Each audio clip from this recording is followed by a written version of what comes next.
We stay in Ottawa for an important milestone on Canada's path to reconciliation, a vote in the House of Commons, which gave unanimous consent to recognizing what happened in residential schools as genocide.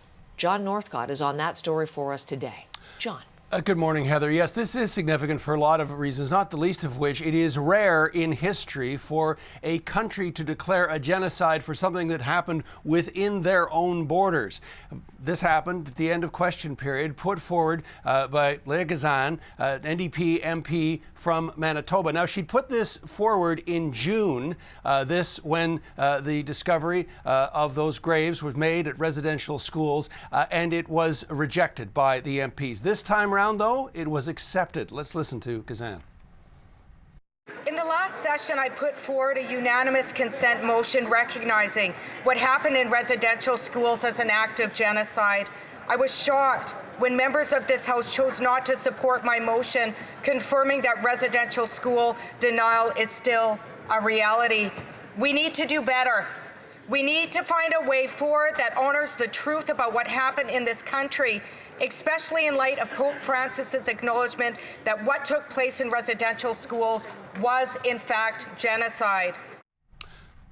So that Pope Francis comment made, as you'll recall, on the plane back to Canada after coming to this country to issue a series of apologies in terms of what had happened in the residential schools. Of course, from 1870 to 1997, tens of thousands of young Indigenous people taken away from their families and forced to take part in the effective cultural indoctrination. Now, the United Nations defines a genocide as an attempt to destroy, in whole or in part, a national, ethnical, racial, or religious group. And that is the official definition of that. Mentioned the Pope. Let's listen to what he said on the plane back to Rome after his visit to Canada.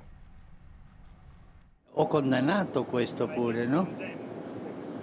Togliere I bambini e cambiare la cultura, cambiare la mente. Sì, è una parola tecnica, genocidio, ma io non l'ho usato perché non mi è venuto in mente. Ma ho descritto che è vero, sì, è un genocidio, sì, sì.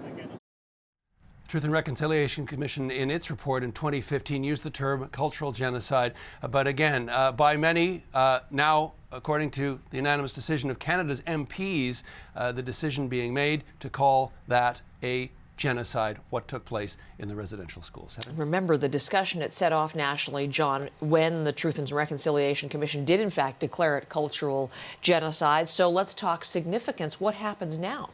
Well, this is interesting because Canada has, on a number of occasions, declared genocides around the world, beginning with the Holocaust and the Second World War. Worth noting that Gazan, the MP put this forward, is Indigenous on her mother's side, but through her father, he, a Holocaust survivor from the Netherlands. So as we follow this through, it's worth noting a bit of arcanery when it comes to the way the Parliament works in this. This a motion put forward by an MP. This at the end of question period. So in terms of it being an official government-sponsored through the committee, speakers speaking to it in the House, that wasn't what this was. And that's why in the comments that she is making there, Gazan saying that now the hope is that she will work with the government.